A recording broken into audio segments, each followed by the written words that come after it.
to the June 21st, 2024 meeting of the Calgary Metropolitan Region Board being held in beautiful Rocky View County and also being held on a very important day. It is National Indigenous Peoples Day, and we are tremendously honored to be joined by Cedric Lightning from Stoney Nakoda First Nation.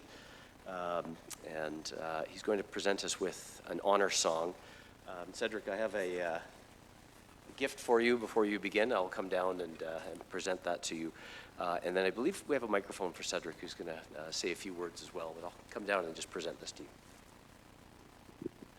Good morning, and thank you, leadership, for being here, and thank you so much for having me here today. I just wanted to have a quick explanation on what this song is for and what it's meant for our dignitaries and our leaders. These songs in our camps were to signify the start of a meeting of our leadership, the decisions, the sacrifices that come with these meetings, the times of families, and most of all, the provincial part of this meeting as well. And I'm glad to be a part of it, and I thank you for that. So this song is for start this meeting off, and I have a good vibe for today, and so on and so forth of the year. So thank you, and here you go. Cedric, thank you. I'll present you with that on behalf of the Calgary Metropolitan Region Board. Thank you. Thank you so much. Board members, I just wonder if perhaps we would all just come down here and we can stand in a circle near Cedric as he presents and performs his honor song. So we're all together, if we can ask you please to do that.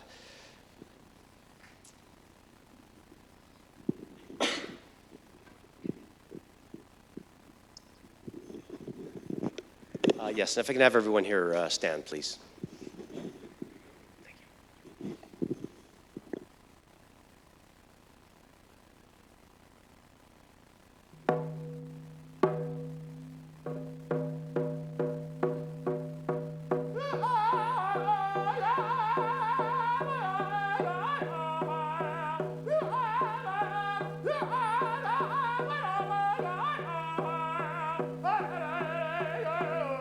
Well,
Thank you, Cedric, for helping us start our meeting in a good way today, and thank you again so much for that honor song. As we get into our agenda, I will provide a land acknowledgement and just a reminder of how fortunate we are to share this land together. You've heard me say it before. I'm probably never going to stop saying how fortunate I feel we are every time I drive to different parts or I visit different parts of our region. Just how tremendously grateful I am that we live where we do, when we do, with the neighbors that we share our land with. We are tremendously fortunate to be here. We are honored very much to be in the traditional territory of the Siksika, the Kainai, Piikani, Amskapi, Pikuni nations of the Blackfoot Confederacy, the Tsuut'ina Nation, the Bearspaw, Chiniki, and Goodstoney nations of Stoney Nakoda, the Otipemisiwak Métis government, the Métis Nation. And our region is part of the Battle River Territory, which includes the Rocky View and Foothills districts, as well as the districts of Calgary Nose Hill and Calgary Elbow. In the spirit of truth and reconciliation, we at the CMRB are actively working to build meaningful and mutually beneficial long-term relationships with Indigenous nations and communities in and around the region. And we make this acknowledgement as we move forward in our journey of reconciliation and recognize that all nations, Indigenous and non, who live, work, create, play on this land, and honor and celebrate this territory. So again, thank you to Cedric. Thank you for all of you for being here today. Okay, we're moving into the business portion of our meeting today. Shelley will be thrilled to hear we have several changes to our agenda. So fortunately, this portion will be recorded so you can follow along for purposes of the minutes. So we've had a request. We're going to take the agenda that was posted last week. We're going to remove the proposal, as I understand it, and those who have chatted with me ahead of time, please confirm that this is what you wish to have happen, and then I will ask for a motion to approve the agenda as amended. We're going to remove agenda item number 4, community update. We will keep our consent agenda where it is. We will then move up into what is agenda item number 8, designation of a hamlet growth area. Then agenda item number 9, the ref application. And at this point, Mayor Gondek, do we wish to move into a closed session at this point, or should we do the regional ECDEV first? Regional ECDEV first? Okay. So again, we're going to go consent agenda as new number 4, designation of hamlet growth area as new number 5, ref application as new number 6, collaborative regional economic development will stay number 7. We will then move into a closed session. In that closed session, we are adding an item, which will be economic development. We will then move, call that 8. We will then move to Phase 3 Indigenous Relations Update as number 9. Roundtable, next meeting, adjournment. How does that land, folks? Does that sound like what we were hoping for? If so, Mayor Janung Cochrane makes that motion. Do we have a seconder for that motion? Mayor Thorne, any debate and discussion on adoption of the agenda? Hearing, seeing none, anyone wishing to vote opposed to adoption of the agenda? It is agreed.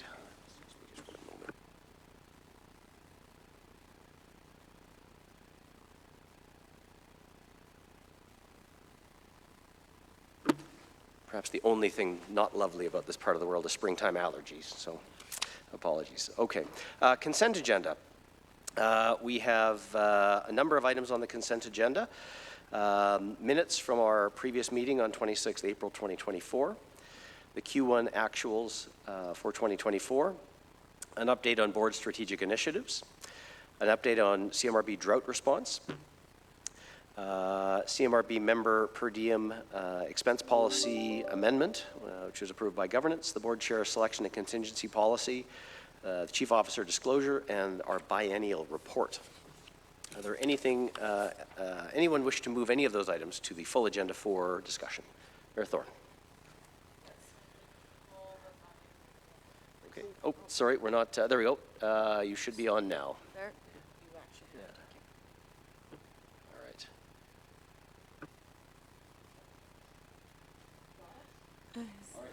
Okay, I'd like to pull the biannual report, please, and add it to the business agenda, please. Thank you. We will add that to after the Indigenous Relations update and before roundtable. Okay. Okay, anything else coming off of the consent agenda?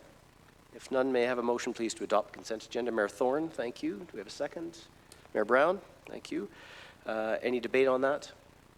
And then by exception, anyone wishing to vote opposed to adoption of the consent agenda? And that carries. Thank you very much. Okay, we are now on to our discussion of agenda item 5, designation of a hamlet growth area. And I'm going to turn it over to Reeve. Where are we going here? Reeve Miller. I think we're gonna go to you, and you are on. And just I didn't explain the microphones. Press the button. You'll be added to the list.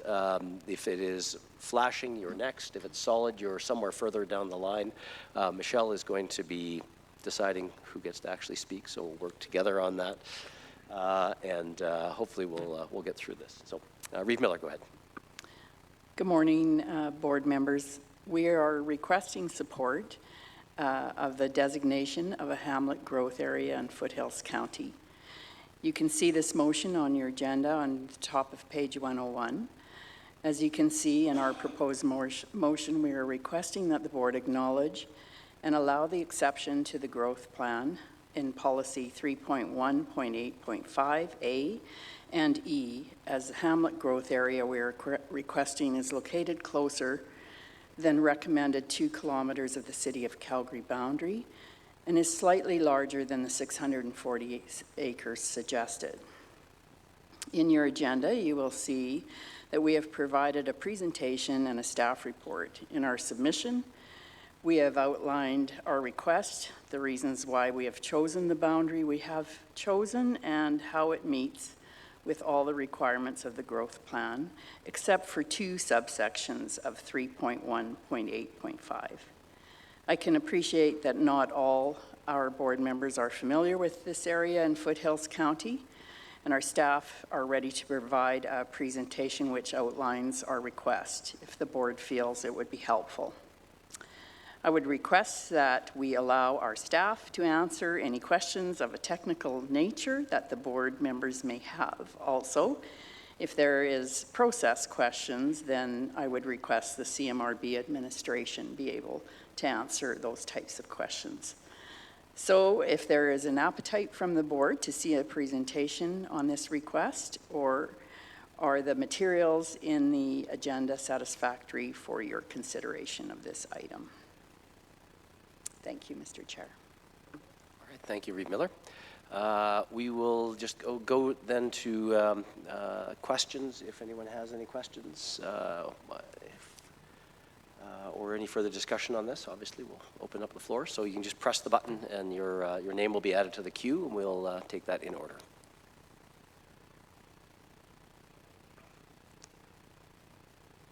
All right, and we've got Mayor Gondek up first. Go ahead. Thank you. So my question has to do with the hamlet growth area and the request to not designate it as a hamlet growth area. What's the logic behind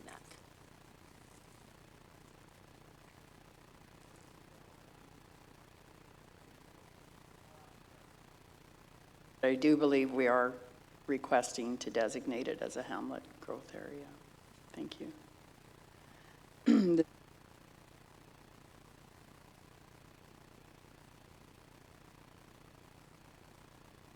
I'll just ask that we generally, as a practice, don't have staff speaking at the board. However, if there's a desire of the board to have staff speak, we can certainly do that. If there's unless there's any objections, and if there are none, it sounds like there are none, so we'll go ahead. Thank you, Chair Clark, and thank you very much for the question. Foothills County did contemplate the designation of the entirety of the existing defined hamlet of Heritage Point, which is currently defined by the municipality. There is no requirement in the growth plan to have the hamlet growth area and the defined hamlet boundary in the county be the same. But the areas that we are contemplating as a hamlet growth area are areas where the county believes there are development opportunities in preferred place types. A large portion of the hamlet, which is only around 1,000 acres, 1,100 acres currently, is developed already, and we don't see additional opportunities for further growth, particularly in the preferred place types. Where we have designated the area for the hamlet growth area, we do see those opportunities. So that is why we've chosen the boundary that we have. We were trying to keep it as small as we could as well in order to come as close to the 640 acres that are defined as desirable within the growth plan. Thank you. What a Mayor Gondek, sorry. Oops, sorry. If you just press your button, there we go, and then Michelle So will, there's been a revision since the original. Originally, the request was not to designate it as a hamlet growth area. Now the request is to designate it as a hamlet growth area. If I may, sir. Sorry. Thank you. The original REF application did request a hamlet growth area designation. It was slightly larger than what we've reassessed as the appropriate size. So we have made the hamlet growth area request slightly smaller in what's before the board today than what was contemplated in the REF application. Thank you. I think I'm just, like, there's been changes and iterations of this, so I'm just trying to figure out, like, where did we start and how did we get to where we are? And I guess my question would be, why not an exemption request instead?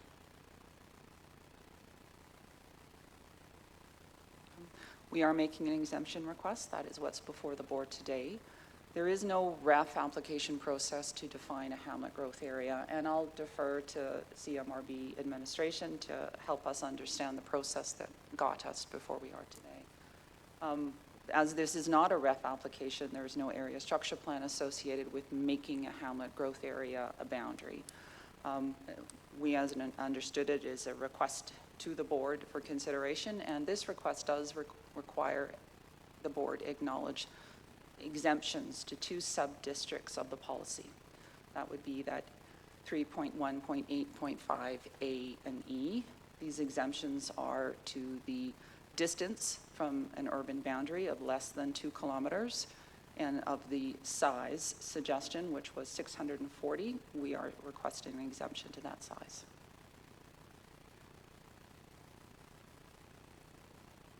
Yep, it's been hard to follow along on this. I mean, I understand that we've got a lot of stuff going on in Calgary, so I apologize for maybe not keeping up with all the changes, but I think a very clear request for exemption would have been different than what we've got going on as a process. So the process has confounded me, is what I will say. Thanks. Thank you, Mayor. Mayor Thorne from Okotoks. Yeah, just so I'm clear, because you've got 3 hamlet growth areas to be designated from when we did it. So is the intent to designate this as one of those hamlet growth areas, and it's not an expansion of the current hamlet? Go ahead. We don't have any current hamlet growth areas defined, so this would be the first one of those 3. And so this is not a request for a hamlet growth area expansion. It is a request for a hamlet growth area designation. Yeah, what I was asking is if it's an expansion on the current hamlet of Heritage Point, but what you're saying is this is a new it's a designation of one of those 3, is what I'm understanding. And I'm Correct. seeing a nod to- Okay, thank you. Okay, thank you. We don't have anyone else in the queue. Are there any other questions or anything else anyone wishes to weigh in on?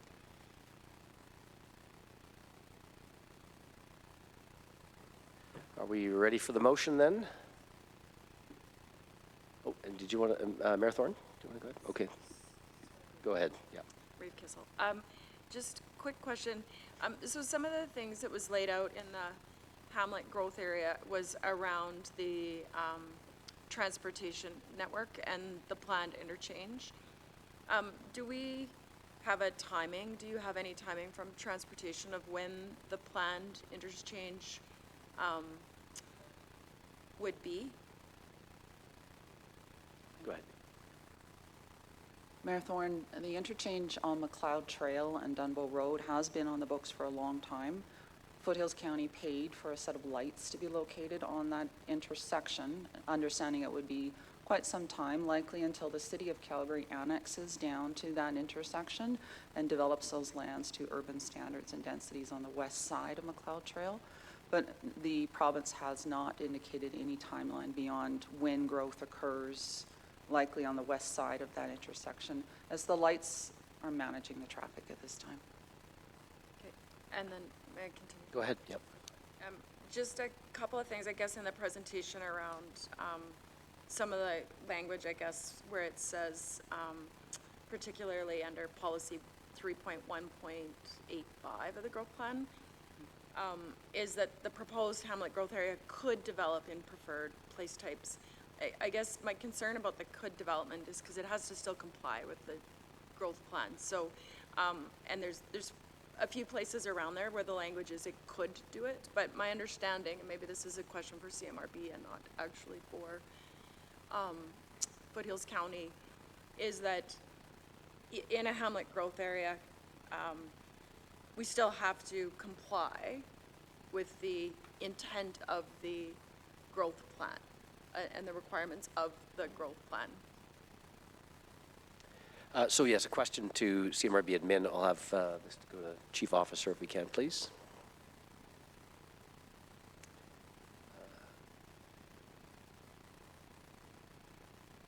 Oh, sorry, we're going to Jordan next. Sorry. There we go. Thank you.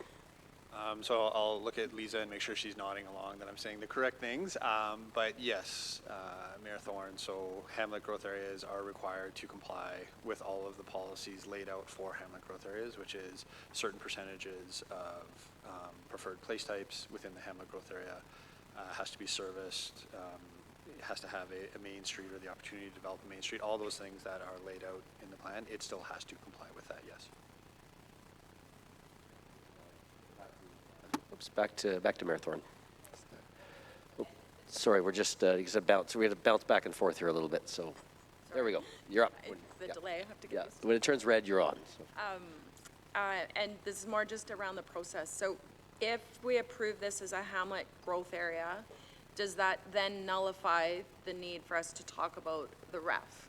Because I think the way I understand the plan, it's under the I think it's 200 units, and correct me if I'm wrong, but I think it's 200 units that would have to come here. So does that nullify the ability for us to do the ref? I'm seeing a nodding of yes, so I'll ask my next question, and this maybe goes back to Foothills County. Again, around the process of it is, why did you not request this as a hamlet growth area to start with before you submitted the ref? I just trying to understand the process piece of it, kind of building on the comments that have gone back. Okay. Thank you. Yeah, Reeve Miller, you're up. Go ahead. Thank you, Mr. Chair. It's very difficult for Foothills County to anticipate which of our many hamlets are going to grow. And so we are developer-driven. We don't have existing parameters like our urban partners do, where you know where you're going to grow. We don't. So we didn't want to utilize our 3 hamlet growth areas until we had a reason to, and now we have a reason to with Heritage Point. So I hope that explains it. Thank you. May I add to that? Okay. Any? Oh, sorry. Did we? Anyone else on this? Sorry. Did we have something? Oh, sorry. Yeah. Go ahead, please. May I? If I understood your question correctly, Mayor Thorne, we did request as part of the REF application, but we didn't request any exemptions. And that made the REF application challenging to be supported. In a hamlet growth area, the area structure plan complies. Not in a hamlet growth area, it doesn't.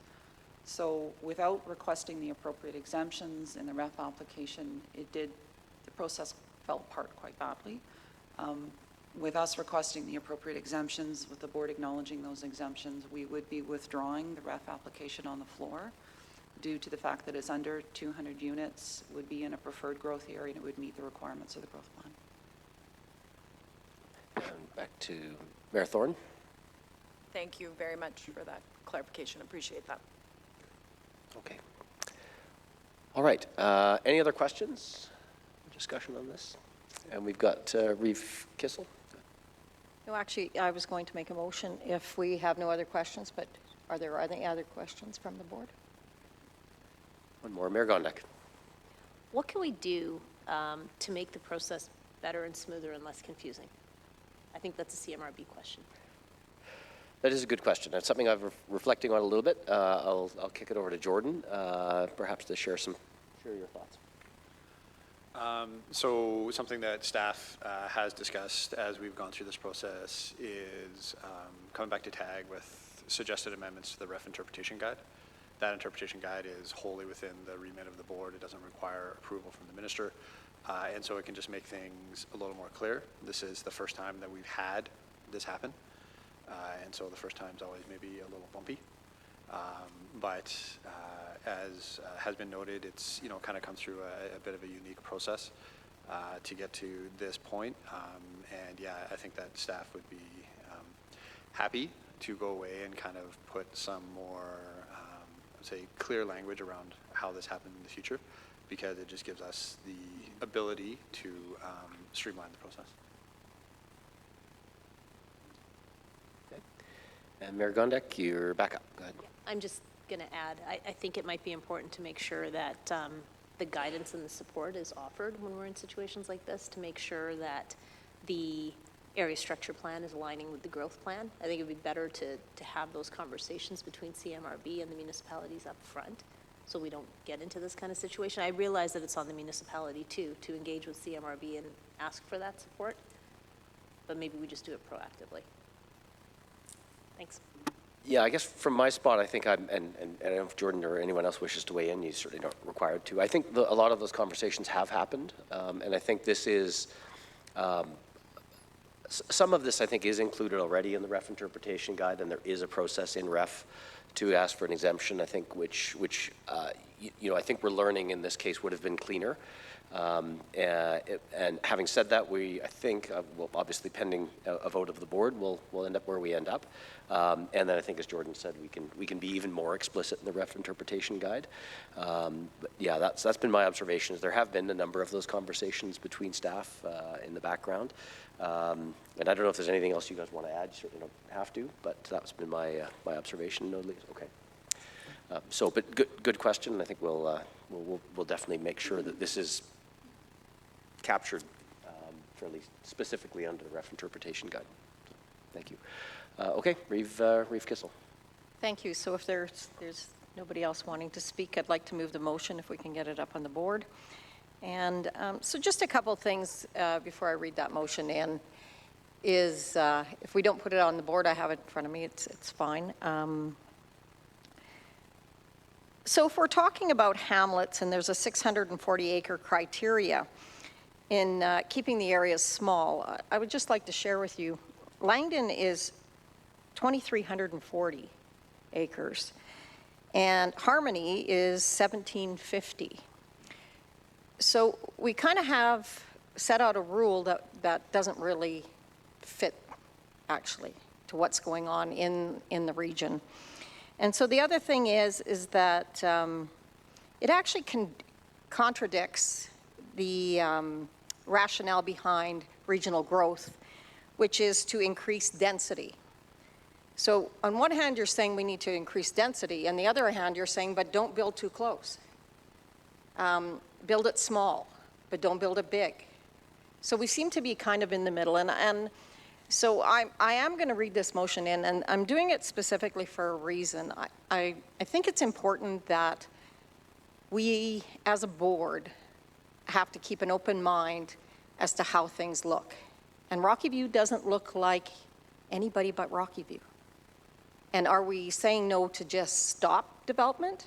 Because I don't think that's what this board was created for. So given that, I'll get off my soapbox, and I will move that the board approve the area is illustrated in Figure 6 contained in the report included in the June 21st, 2024 agenda package as a hamlet growth area under the CMRB growth plan, acknowledging exceptions to policy 3.1.8.5A and E as the HGA boundary is within 2 kilometers of the city of Calgary and is larger than 640 acres.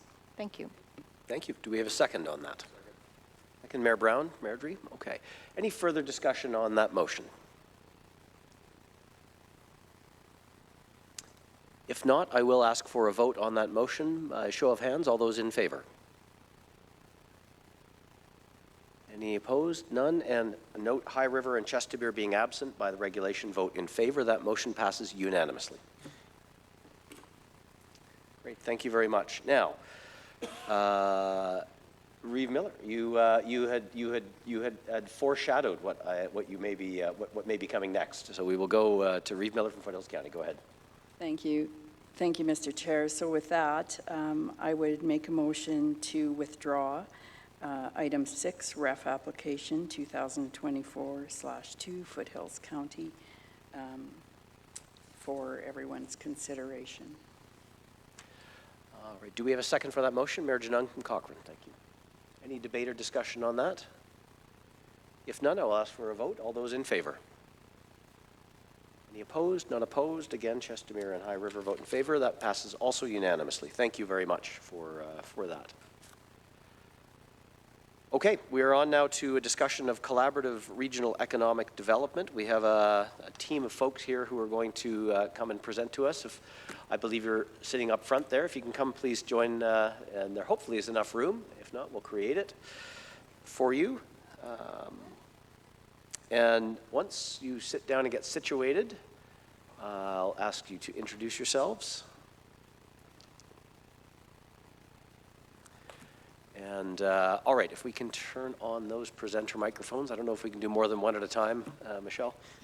We can? Perfect. If you can just hand that over. And are we going to just go straight to those folks? We're going to do an intro on our side? Or? Just a quick intro. Yeah, maybe if we'll start with the Chief Officer, with Jordan. Do a quick intro, then we'll kick it over to our guests. Jordan, go ahead. Thank you, Chair. As the board will recall, roughly a year ago in this room, the board approved some of the recommendations made in the Myers-Norris part of the MNP report on regional economic development. At that time, Mayor Gondek volunteered that Calgary Economic Development would take over the work of advancing the next steps. The board agreed, and then we had a little bit of a hiatus while I worked things out with Brad Perry of CED. And then Brad went forward, hired Bonnie Nunari, and Bonnie kicked off the work of advancing those recommendations in about November, I would say, of last year. So while it has been a year since the board directed us to go forward and do this work, we had a little bit of a pause while we got the staff on to do that. With that, I'll turn it over to Bonnie and Dina and Ken. Yes, thank you. If you wouldn't mind, please just introducing yourselves, and Michelle will make sure that all your microphones are on, and they will be on when you see them glow red. She's working on that, and what I'm doing is stalling for time so we can get that up. And just want to thank... Chair, I will just say that their microphones, if you just turn them on. Perfect. Little, button on the left-hand side, and hopefully you're live. Go ahead. Wonderful. Thank you, Chair Clark. Thank you to everyone that's on the board. Thank you, Jordan, for the introduction. My name is Dina Haley. I'm the Vice President of Corporate Initiatives and Intelligence with Calgary Economic Development. And we are quite excited to come here today and share the work that we've done, provide you with an update on the Collaborative Regional Economic Development Initiative. We think this is an initiative of its time, and after extensive consultation with other municipalities who are our colleagues in this area, we are thrilled to be able to come here today and share with you what we've learned for information and provide you with some really interesting concepts as a model that we'd like to bring forward. We are going to tag team this morning, so I'm going to pass it over to my colleague Ken to introduce himself, and then he'll pass it over to Bonnie. Thanks. Good morning, everybody. My name is Kent Rupert. I've actually worked in the Calgary region for almost 25 years in economic development in different municipalities, and I'm really excited about this initiative. And I think one of the things is that we've seen regionalism in the region in different shapes and forms, and I think this is a real opportunity to really shape and form it for all the municipalities to move forward. So at that, I'm going to pass it over to Bonnie. Great. Good morning. As Jordan mentioned, I'm Bonnie Nunari. I am the Senior Director of Economic Intelligence with Calgary Economic Development. And this initiative falls under my portfolio as well. And I echo my peers and their passion with respect to this collaborative vision that we are embarking on, hopefully. What we've noticed as well is that collaborative models are certainly increasing in adoption, and so this is very timely for us to address. Before getting started, I also just want to thank the CMRB also for providing the strategic direction on this initiative, and also just entrusting CED to steward this project together with your communities. So thank you for that. And if I could ask for the slide to get advanced, perfect. So over the last several months of meeting with your economic development organizations or EDOs, our priority has really been to build trust and collaboration amongst us in order to deliver a strong partnership concept. So in the spirit of that collaboration, as Dina mentioned, we'll tag team through these highlights. These are the most salient points from the report in front of you. We're just going to provide high-level remarks, but highlighting what we I guess just the main themes and decision points that we look to bring forward at a later date for CMRB. Next slide. Oh, that's when I turn it over to Kent. Thank you. Perfect. And I want to make sure that we thank Amar Shahid, who's in the room as well. He's with our team as a regional relations as well. So we just thought maybe 4 of us might be too much. So thank you, Bonnie. You know, and I can say I'm really excited to work on this initiative as I'm a true believer in both partnerships and collaborations in economic development, and believe at the end of the day, all those that involved really will benefit as a collective. We know we've seen incredible growth in the region over the last 10, 15, 20 years, which brought new opportunities as well as new challenges to the region. And many of those challenges filtered down to the economic development teams, and as they experience new types of investment and larger projects. Through a shared approach to position the Calgary region as the most attractive region in North America, we really must work together towards that purpose. To reach this goal, we must continue to nurture and strengthen economic growth in the region to make sure we're well positioned to attract more investment opportunities and in a strategic and efficient manner. So based on that, the CRED committee, which is, as Bonnie mentioned, is made up of EDOs and representatives from all 8 municipalities, have been working together to build that trust and that transparency to establish a collaborative environment to work together to set the direction and actions to move the regional collaboration forward.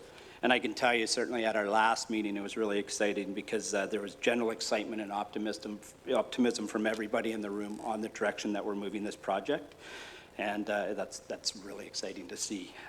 It was also determined by the committee that the shared economic development value of a stronger collaborative region would continue to bring and escalate a number of the things that you see up on the screen on the shared values of job description, job creation, investment attraction, et cetera. Next slide, please. So in order to meet the CMRB's 3 objectives that the board approved through the MNP report, which Bonnie will expand on here shortly, the project team approach has been to work with the committee to analyze and identify some of the collective opportunities and challenges around investment attraction in each community and regionally in a few identified sectors. Building consensus on how we work together through trust, transparency, and collaboration while recognizing each community's own priorities around investment attraction and specific needs. And then finally, developing the direction on what type of shared initiatives they can work on collectively to enhance economic growth within the region. So really, this is allowing us to build a made for Calgary region by the Calgary region model that will set the right direction for future sustainability. Next slide, please. Now, this is a bit of an eye chart if you're trying to read it from the galleries. So, but what I want to share basically is some of the work that we've done to date. Since last year, we've really focused on engaging the 8 municipalities and Indigenous bands through one-on-one meetings and workshops. Through these workshops and meetings, we've worked together to identify today's challenges around investment attraction, where they see opportunities for the region, and what is the capacity for collaborating on this type of project.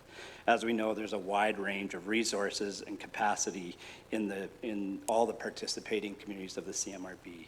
This allowed us to get solid feedback and direction from those that will be assisting in the execution of this project, as well as those who will have the greatest impact on. So really, we're trying to take a grassroots approach.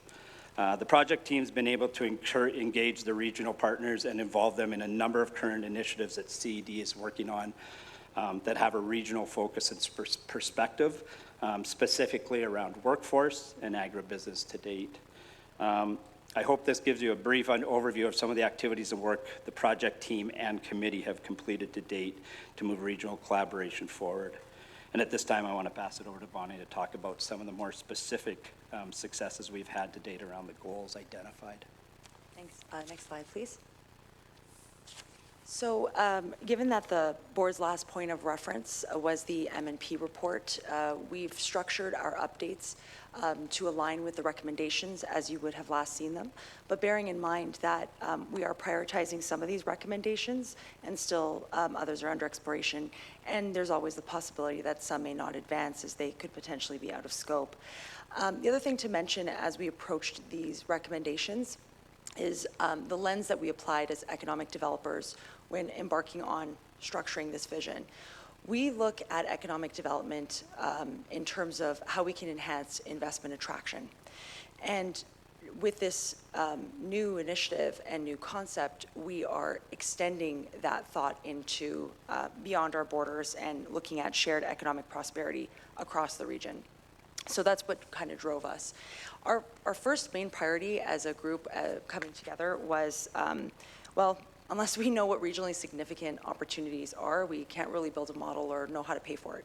So understanding, defining, and scoping what exactly this work would entail was very key to developing out a foundation that would create the strategic direction for this project concept moving forward, and also to define the actions as well as accountability. Next slide, please. So under Objective 2, which focuses primarily on policy and regulatory environments, this is a lower touch for our CRED committee at this point. As mentioned, the foundational items of defining and scoping the work had taken precedent over this. We also recognize that a role that this concept could play would be one of support and providing an economic development lens on some of these key matters and issues, because they do have profound impact on economic development, but not necessarily one in which we would lead.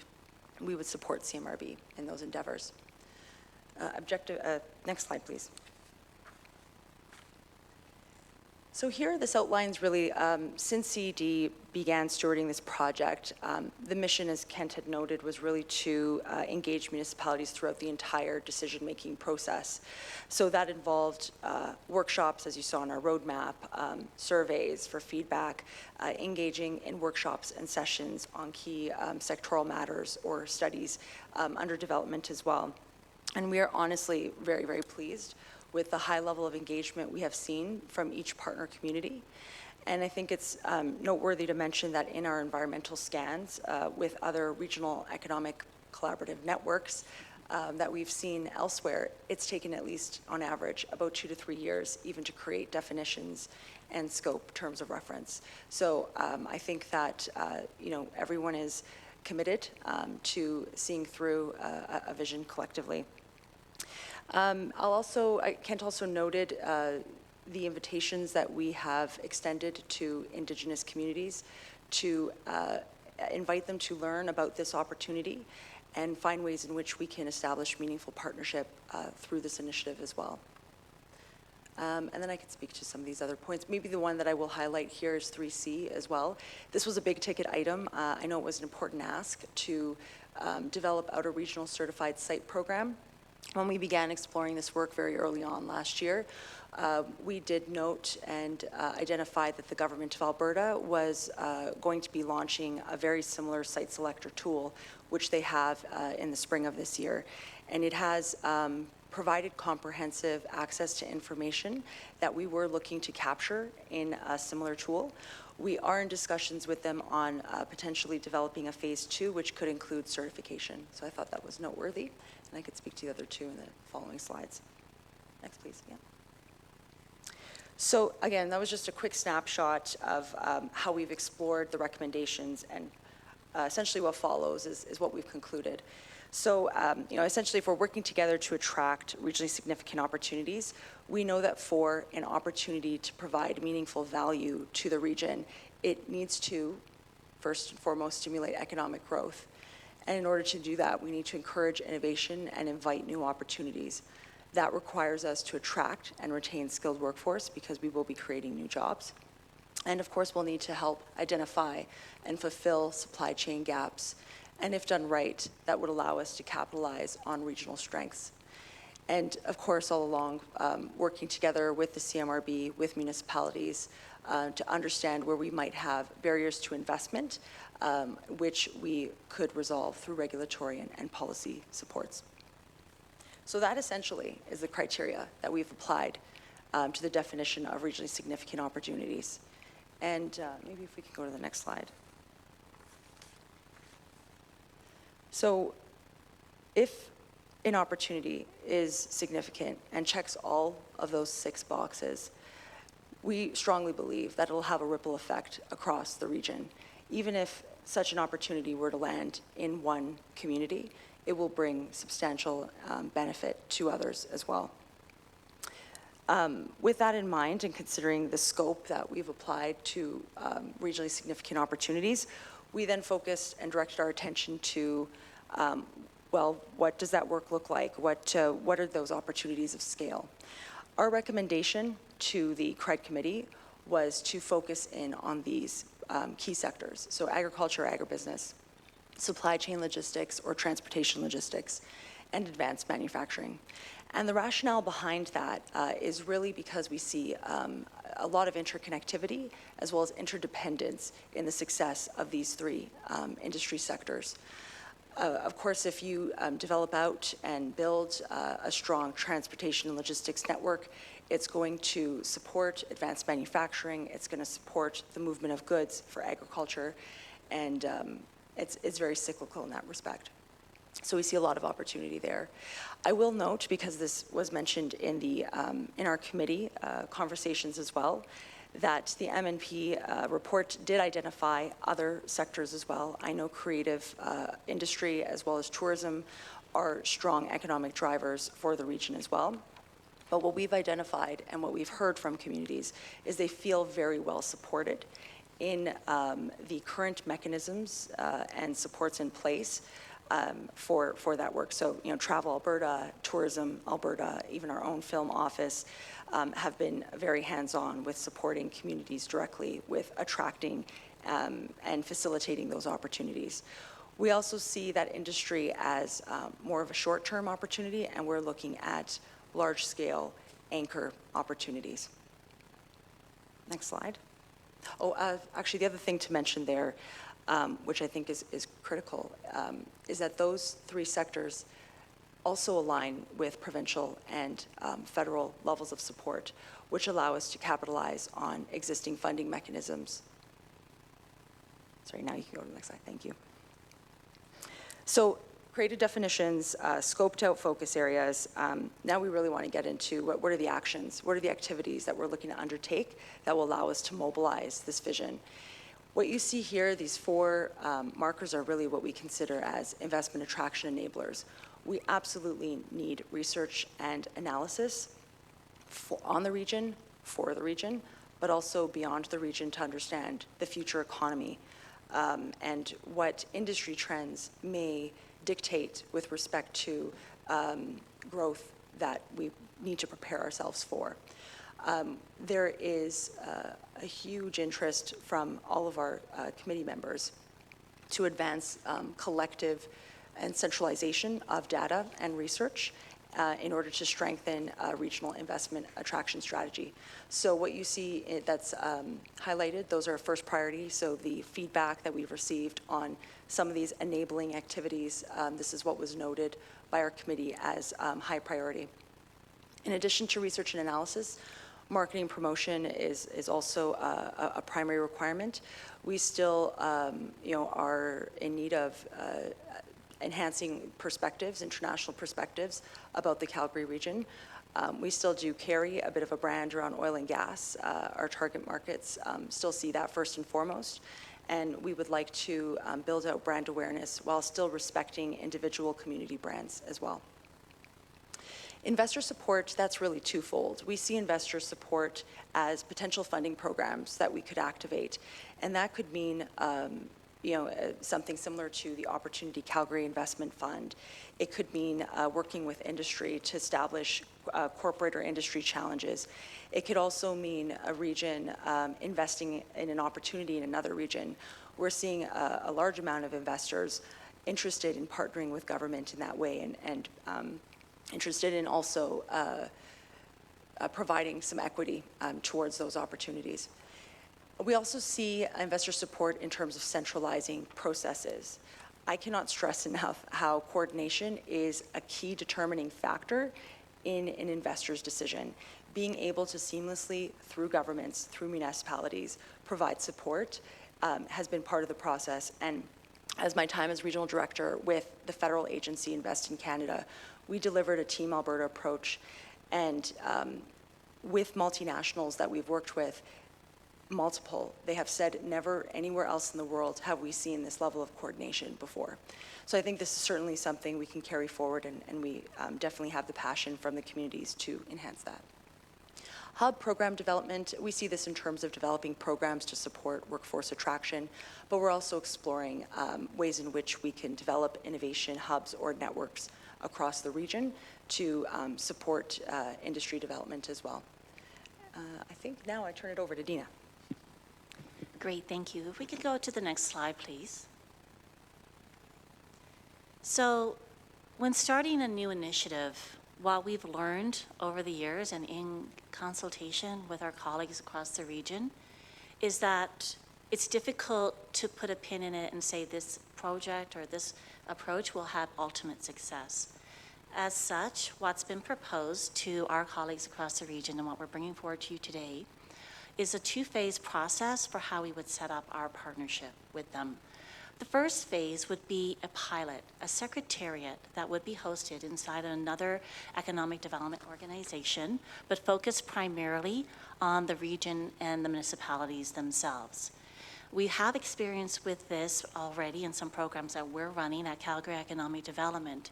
And from a timeline perspective, a pilot that is about 3 years is a really good length of time to understand best practices, to work out some of the kinks, and to really identify if we are going to be able to move forward in that collaborative motion or if we are going to have systemic issues that we need to look at a little further.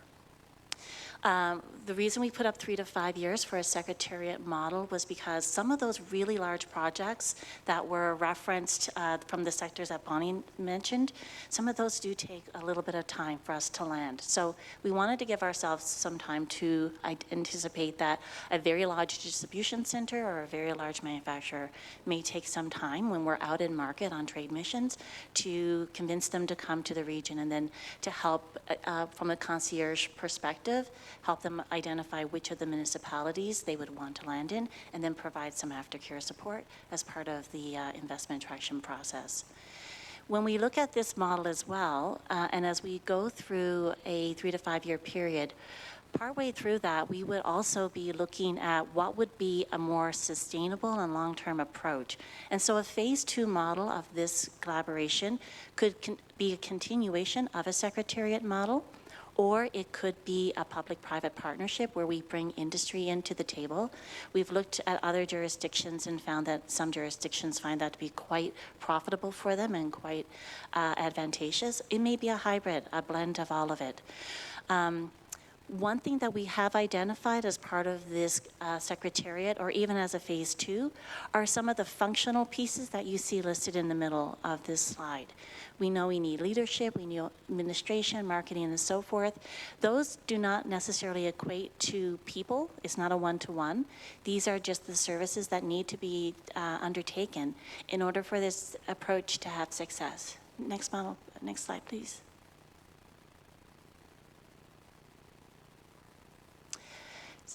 So, as we come here today, we're giving you a background and an update on the work we've done with each of the partners across the region and some of the hard questions that have come up, and I know questions that many of you will have around the room today. We do not have a budget to present today. We have been scoping out budgets, we've been scoping out costs, and using a secretariat model, since we've had that model already set up in some other work that even Calgary Economic Development has done, we understand what some base costs could be and how you would be able to scale that. There would be programmatic costs, but there would also be iterative or incremental costs, for example, if you're going on a trade mission, just as Bonnie had referenced.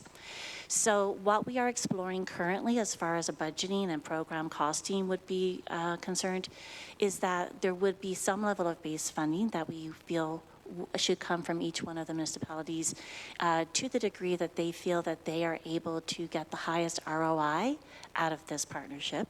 So that would be in some way either a representative costing model or even a straight line based on the algorithm of the return on investment you would get. We really feel strongly that we would be able to get leverage funding from other orders of government, federal and provincial, because going together as a unit in market to hunt for opportunities is what they want to see as well. And then finally, as we are going on trade missions or as we're going into market or even as we're doing promotions of the region to show what critical mass of industry we have in our region, we would also be going out, thank you.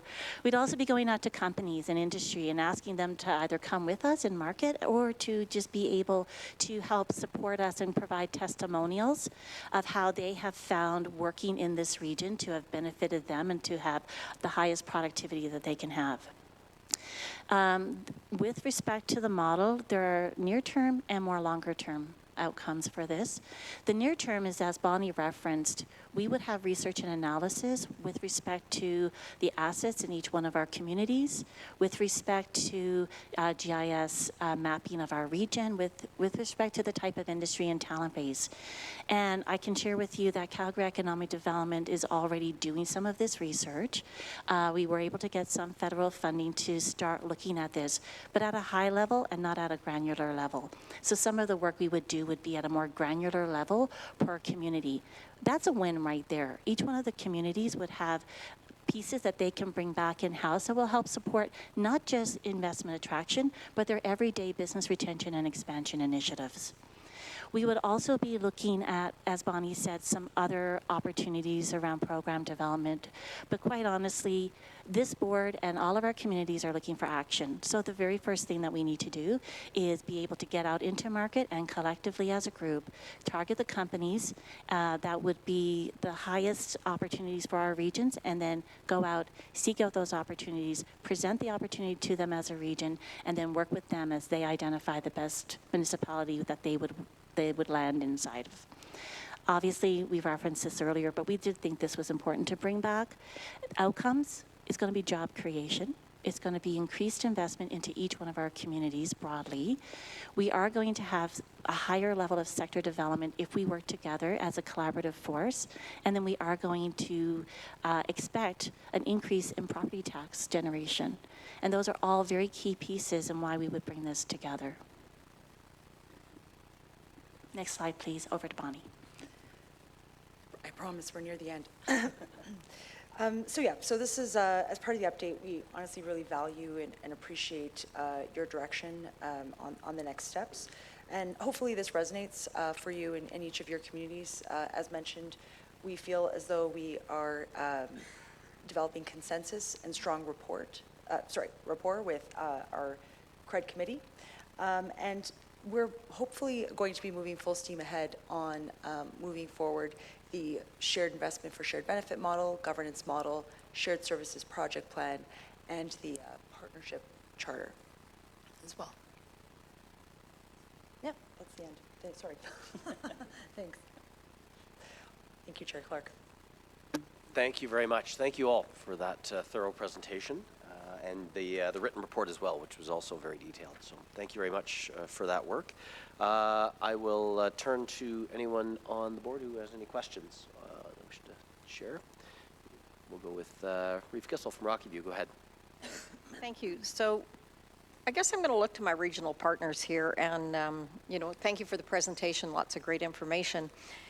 But I'd like to ask my regional partners, is your municipality not already doing a lot of this work? And I know Rocky View is working on it, and we are very much working what's good for us. And I think each one of us are also doing the same. So I'd kind of like to know that. And the other thing is, I believe that with this presentation, if we implement this, it will benefit some municipalities way more than others. And so I'd like to know how that works. If we're trying to be on an equal playing field, this is a tough one. And lastly, my question is, given the workload of the CMRB administration, which we know is heavy already, would this initiative require additional staff? All right, there are three questions there. Where do we want to begin in terms of answering those? Maybe we'll go in reverse order. Jordan, maybe you can provide us with an update from a staff perspective, and we can work from there. So Jordan, go ahead. So at present, while Jamie and I and Lisa have been very involved in project oversight, the bulk of the work, when I say bulk, the preponderance, 98% of it has been done by CED staff. So they have taken on that job.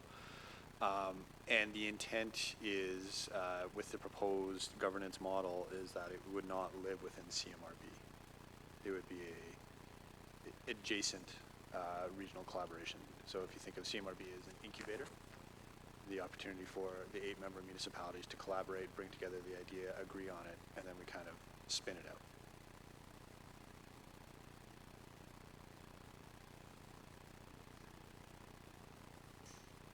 Yeah, sorry about the mics. It's a bit cumbersome. We haven't figured it out either. So, so given that, we're basically doing this outside of our administration.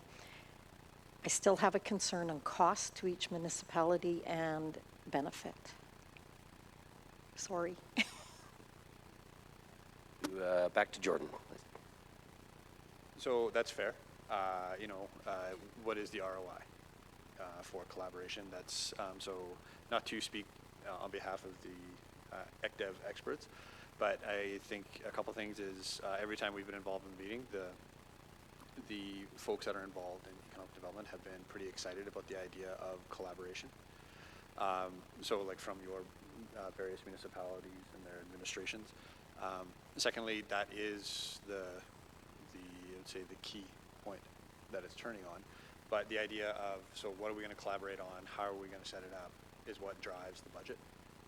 And so that's the next stages of work, is to have that conversation. And then with, as Dina and Bonnie and Kent said, the 3 to 5 years is because in order to bring in one of those tier 1 opportunities, it's not a short runway at all. And we recognize that other regions have gone down this road and maybe not continue down this road, which is definitely top of mind for us.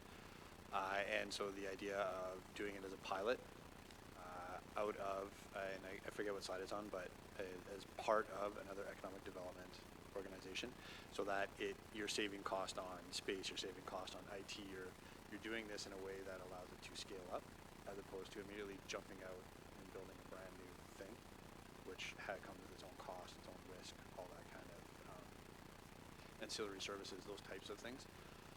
And so that was why you see the model presented. Does that answer your questions? We've got the last one.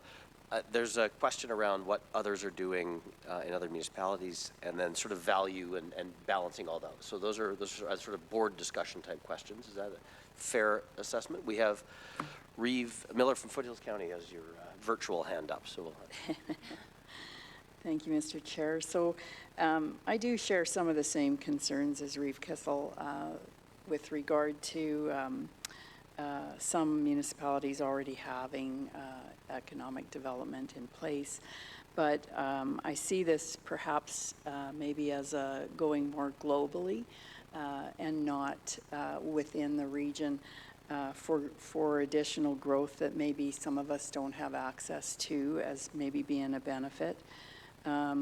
And perhaps maybe looking at what other regions are doing that have growth boards in place, as well as I'm not sure if we would, it may be a good idea based on what Edmonton Capital Region has decided, that some municipalities may want to opt out or have that option if they don't want to participate. Thank you.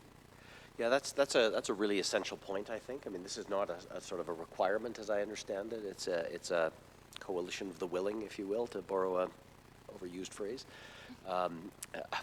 Yeah, so I think that's an excellent point, Reeve Miller. Eric Gondek, I think you put your actual hand up, and now you've pressed the button, and now here we go. Thank you. I want to thank you for all the work that you've done. I think it's been significant, and I think sometimes it's not recognized that just because you're called Calgary Economic Development doesn't mean that you only focus on the boundaries of the city. I know you've done tremendous regional work, and I would say everyone around this board has benefited from it, whether it's located in your municipality or not.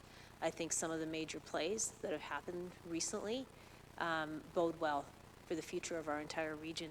And I would say in terms of benefits, I have heard from prospects that they have never worked with a region where there's not cutthroat competition between the municipalities and there's not a bidding war to see who can drop their rates or offer incentives. Instead, we've got a very comprehensive approach that says if you want to be in our region, we'll find you the best location. We're willing partners that work together, and we'll find you the best site. Typically in U.S. cities, they're seeing so much competitiveness that they're turned away from wanting to locate there. I would say the other thing, and this is one of those situations where we have people locate outside of Calgary because the land is cheaper, the tax rate is better, whatever it might be. And then they come to us for servicing. They want to have better, more consistent servicing for transit or any transit at all. Or they're looking for the ability to tie into water or whatever it may be. So they'll locate somewhere because it's not expensive, and then they'll expect all the services to come with it. And so I think we find ourselves in a bit of a tricky situation as a region if we don't understand that that's happened. I also think, and you can correct me if I'm wrong, I think your ability to have us working in a coordinated manner allows us to go to the province or the feds, depending on what the play is, to tap into their grants. So, Yep, if that was a question, thank you. Absolutely. When we come together as a region to look for opportunities from the provincial government, even the federal government, firstly, they appreciate that more than having a number of smaller municipalities each coming to them one-on-one. Because then they have to pick winners and losers, as opposed to us coordinating ourselves internally and presenting the best option to them. And exactly as you said, Mayor Gondak, the companies don't see borders. So they want to be in the municipality that meets their needs the best, but then they are looking for an extension of services. They are then looking at talent. They are looking at all those other opportunities. And so going forward to them as a region, firstly helps us get in the door. It helps us get them into our municipality so they can do site tours. And then it helps us provide that concierge service as a region so that they can identify exactly what is going to be the best location for them. We've seen that time and time again, that works.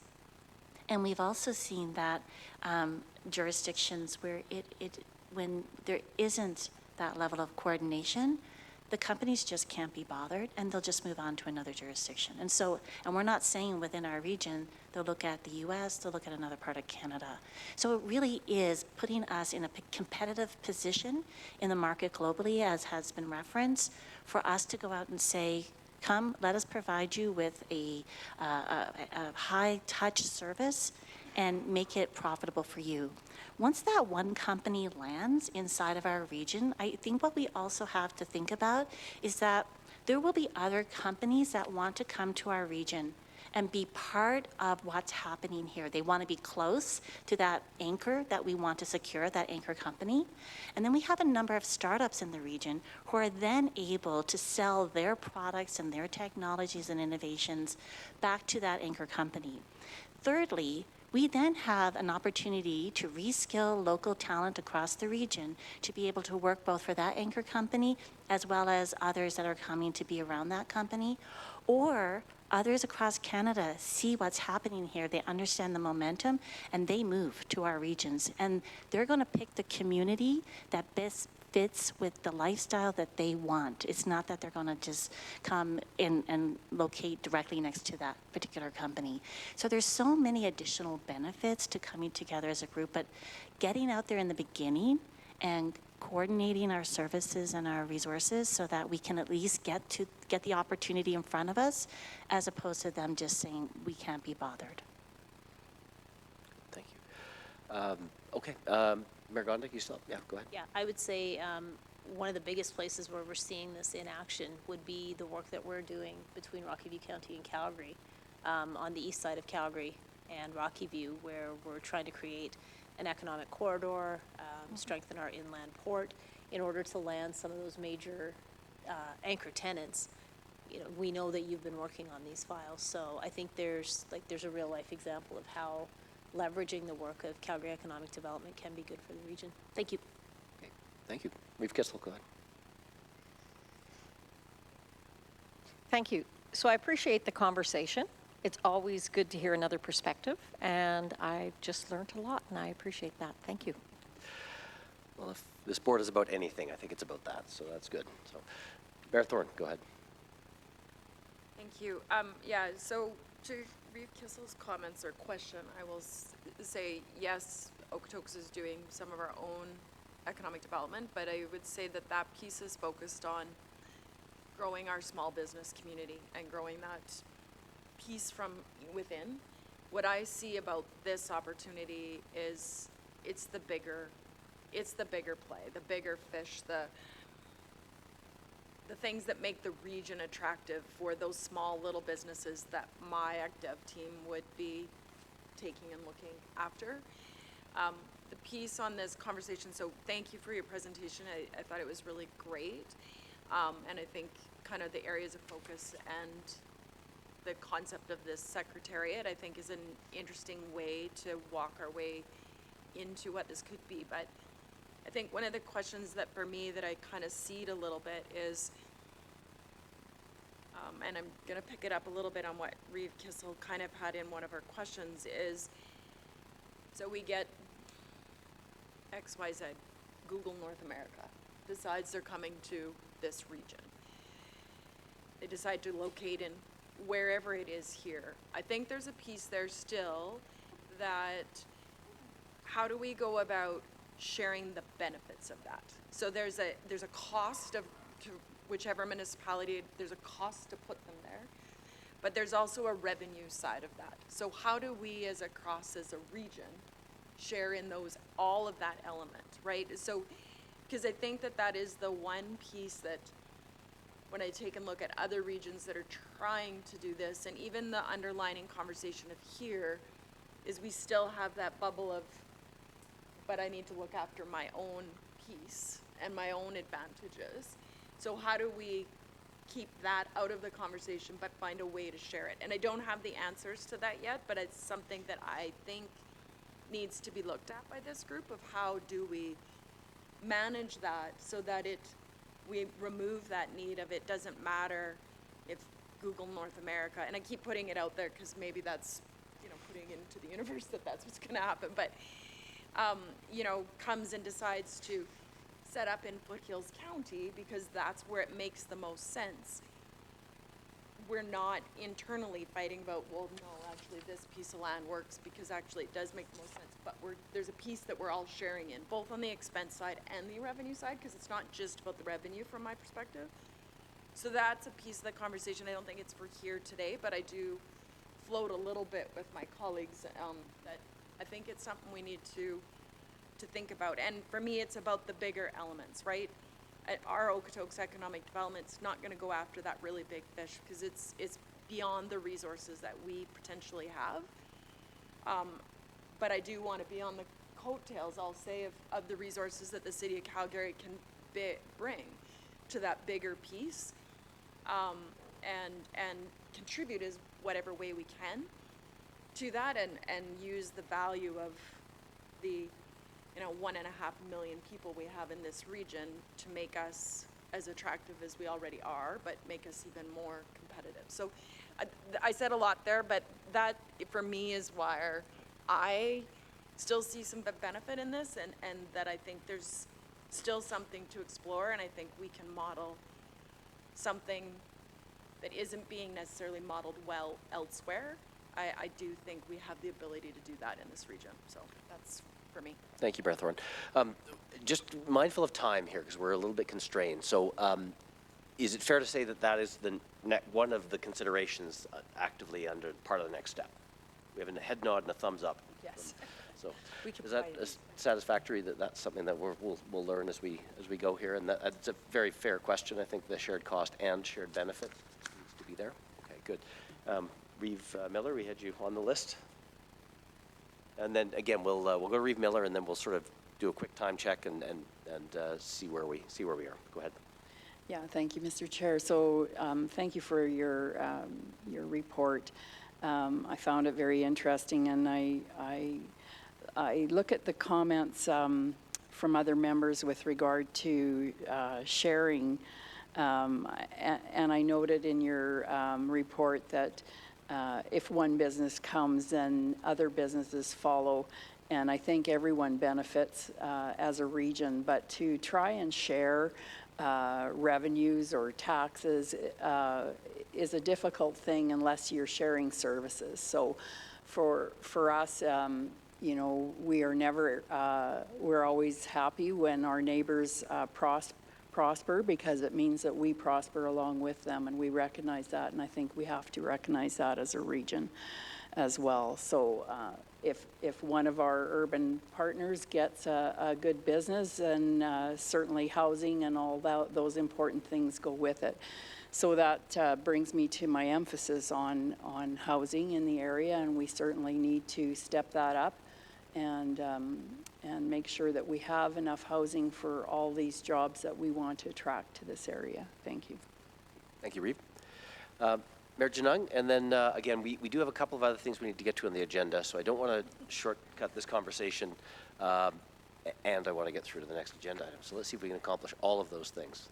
Mayor Janung, go ahead. I'm going to do my best to help you with that, Chair. Thank you. I appreciate it. I'm happy to make the motion to accept as information, and with that, I would add just a comment that I appreciate the presentation today. I think as we dip our toe into this, we'll find our way, and we got to find a sweet spot for us as a region. One of the things I brought up in a lot of the workshops that maybe might help guide us, and I think early on, I think we need to look at this and zoom way out. And something we talked about at length was that maybe targeting an industry that does benefit the entire region. And the example that kept coming to mind at that time was the film industry. It doesn't matter where the film is being filmed, it could be across the region, but we all see benefits from that, and we can all talk about that in our communities and point to that as a success. But maybe that's something that we target first, is just like, and for our benefit to learn how we're going to work together as a region in the economic development initiative. So I think maybe zooming out a little bit and just picking one or three kind of target industries that might help show, and we can kind of flex the muscle as we build it. But just a comment. Okay. Great. And I heard that perhaps you wanted to move that the board receive for information and update on regional active, seconded by Mayor Brown. Any further discussion on that motion? There is none, please. I'll ask for a vote. All those in favor? Any opposed? None. Carried unanimously. Thank you. And Thank you, with our sincere thanks, Deanna, Bonnie, and Kent, we do appreciate that thorough report. Look forward to continuing to work together. And thank you very much for your presentation. Okay, folks, we're going to take a brief break. We're going to then go into closed session. If I could have the board, please. I believe we're going to head into the room next door. Or behind us here. Okay, so take a little break if you need one. We'll head back here, and then once we've had the we'll continue the closed session. We're going to do the items B and C first. Folks, in terms of staff, we'll come out and do the Infrastructure Canada Permanent Transit Fund as a bit later. Okay?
one of your others. We're just going to pass a motion to move into closed session because I didn't ask for a motion to go into closed session. Yep, yeah. Yeah, well, we will want you for the first part, but that's fine. Okay, folks, we're just here back very briefly. If anyone wishes to make a motion, please, to move us into closed session, I would be willing to accept the same. Mayor Reeve Miller, seconded by Mayor Janung. Any discussion on that? All those in favor into closed session? We are in closed session. Thank you very much.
turn it over to Asif Kurji and Jamie Graves to tell us about where we are with the Infrastructure Canada.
We'll just wait for the technology folks to tell us we can do so. Are we good? Are we getting head nods saying that's a yes? That's a yes. Okay, folks, we're back into open session.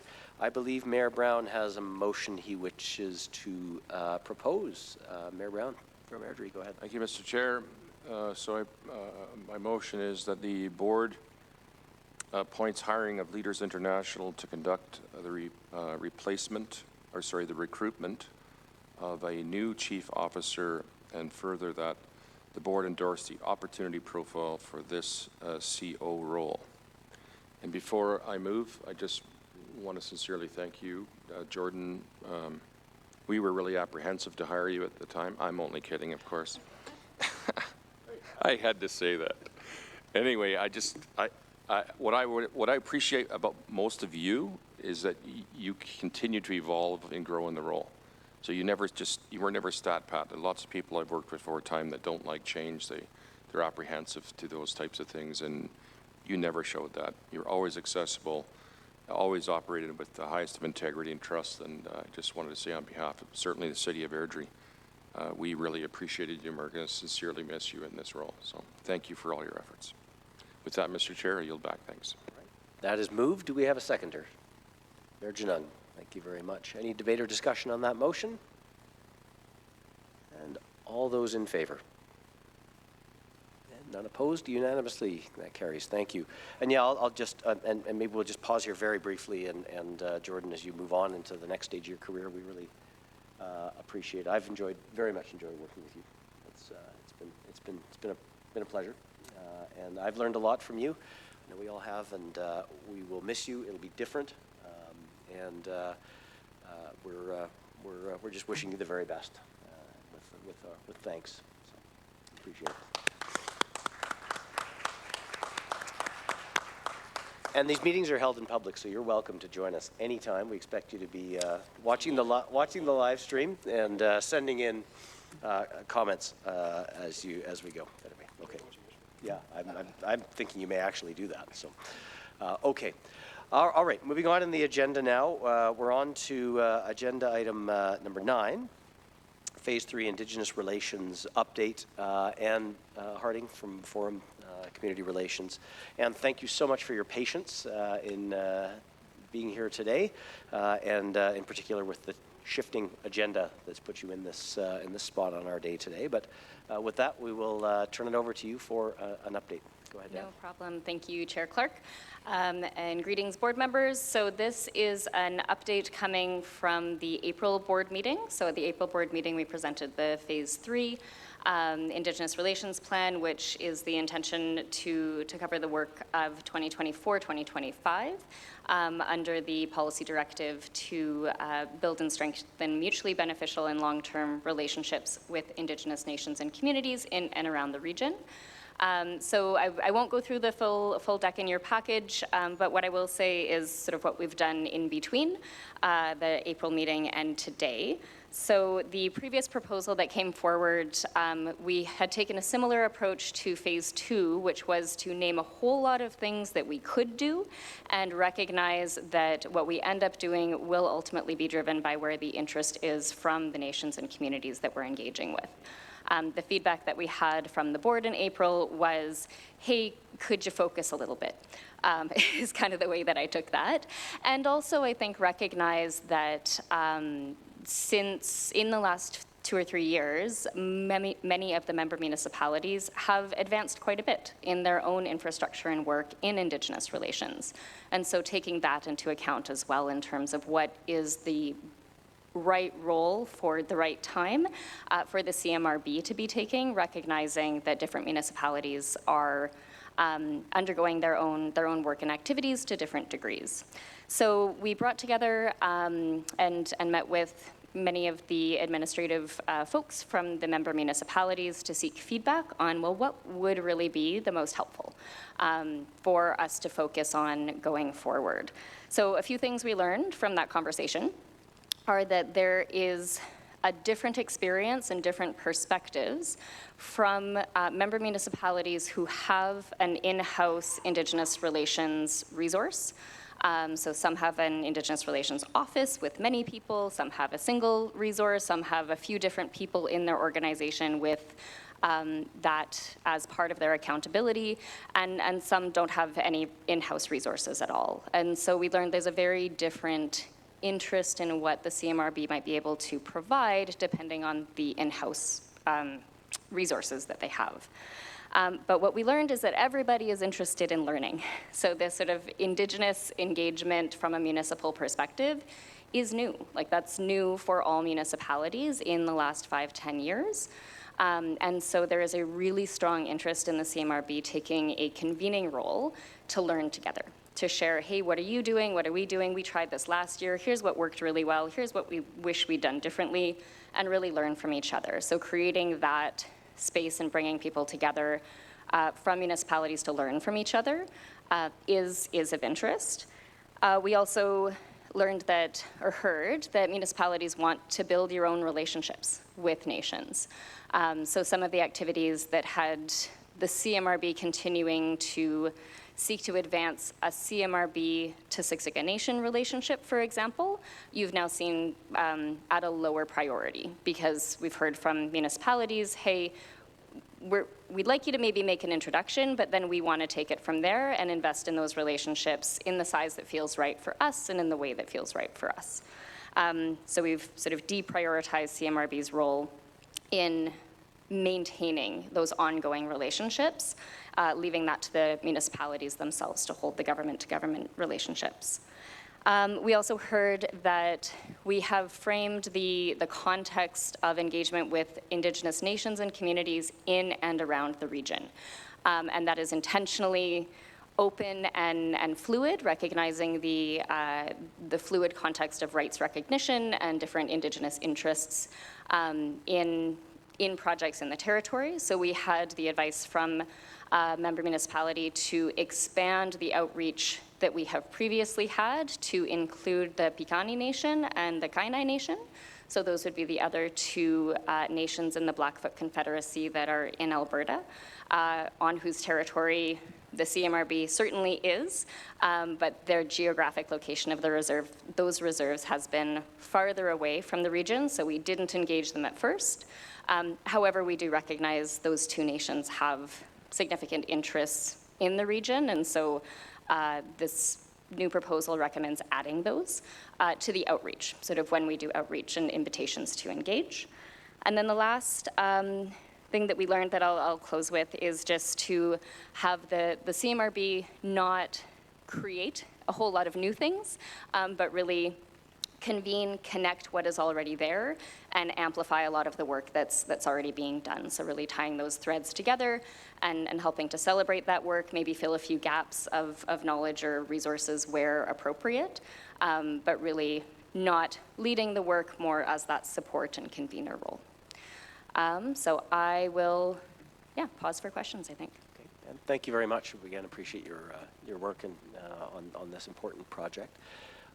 Anyone have any questions or comments at this point that they wish to share? Okay. Mayor Janung from Cochrane, go ahead. I think it was some conversation that I started at the last meeting that prompted this update, and I just want to say I appreciate the pivot, and I'm really aligning with what you're sharing today.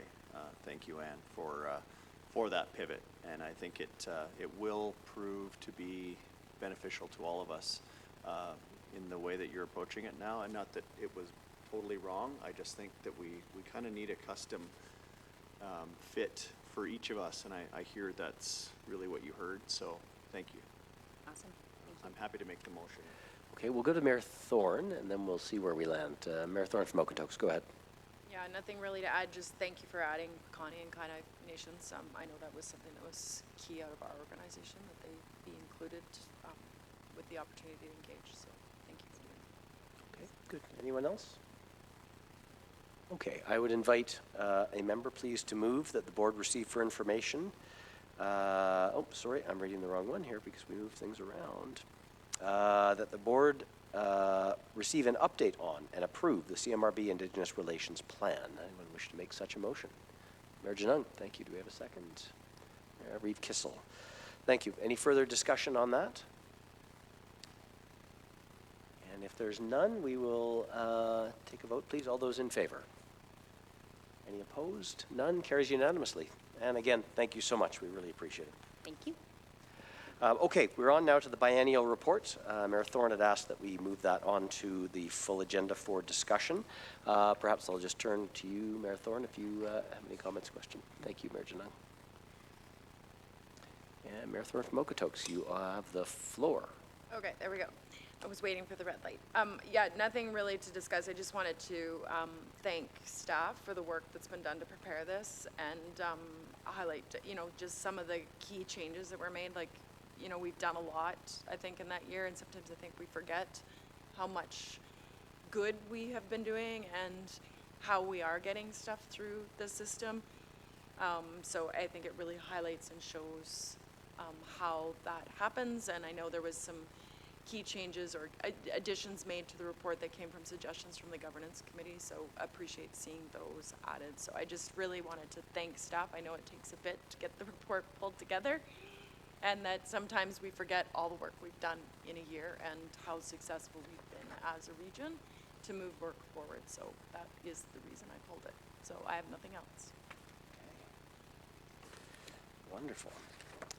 Well, thank you very much, and I'll just echo those comments that having been a very small part of that process, it is a lot of work to pull something like this together.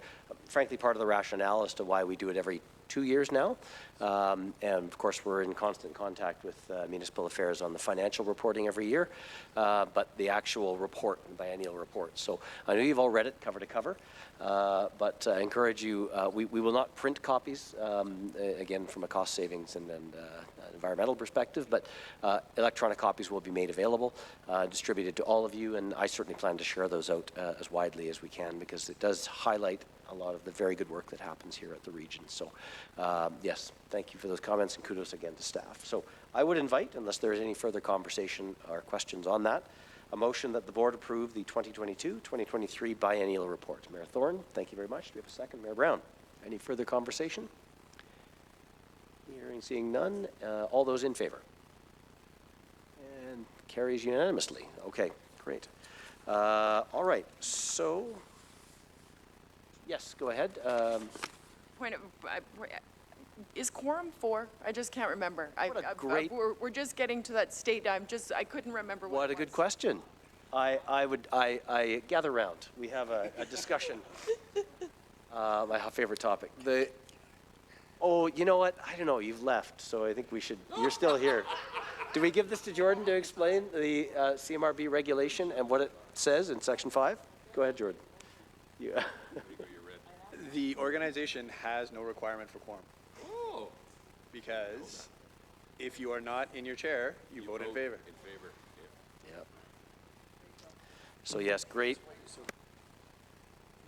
It's a tremendous question. Something I've contemplated, one of the first things I've asked, and it took me a good year and a half or two to get my head around it. And we are occasionally reminded of it in moments like this.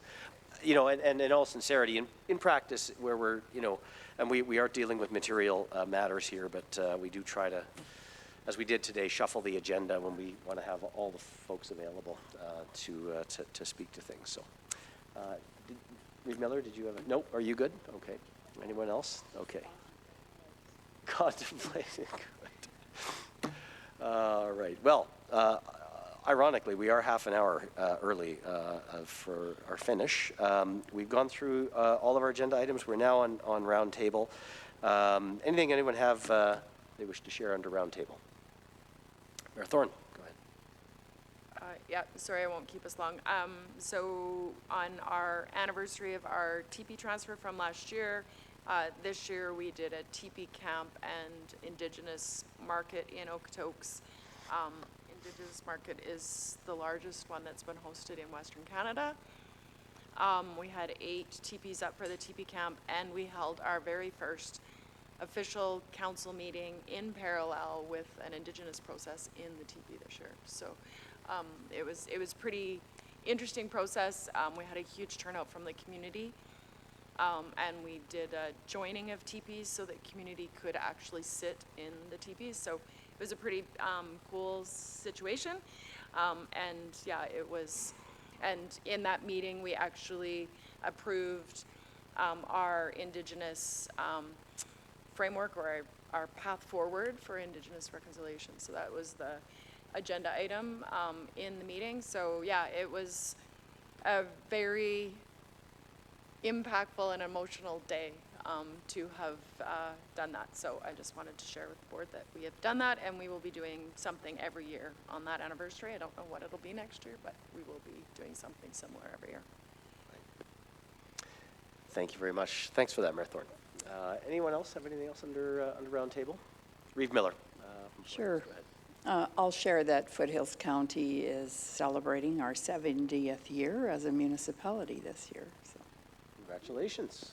You have some celebrations lined up. So anything we can join in on? Saving it for our 75th. We've got a big one planned. Okay, good. Well, I look forward to that, and hopefully everyone around this table is still in the seats that they're in that time. Okay. Anything else under round table? Okay. Well, I'll just note a couple of things. We're going to get together again in July for our next board meeting on the 19th. We will do that via GoToMeeting. Our July board meeting we generally will do online, just because it's a little bit easier and a little less predictable in terms of where everyone may be at that time. The next meeting in chronology is the 4th of July, land use and servicing coming up again online. Governance in September at online again, GoToMeeting. And then we have our board strategic session set for the 19th of September. We'll send you more information. We've got that all in your calendars. The expectation is everyone is there from 2 o'clock on, and then through into the evening for a supper as well to connect with your fellow board members.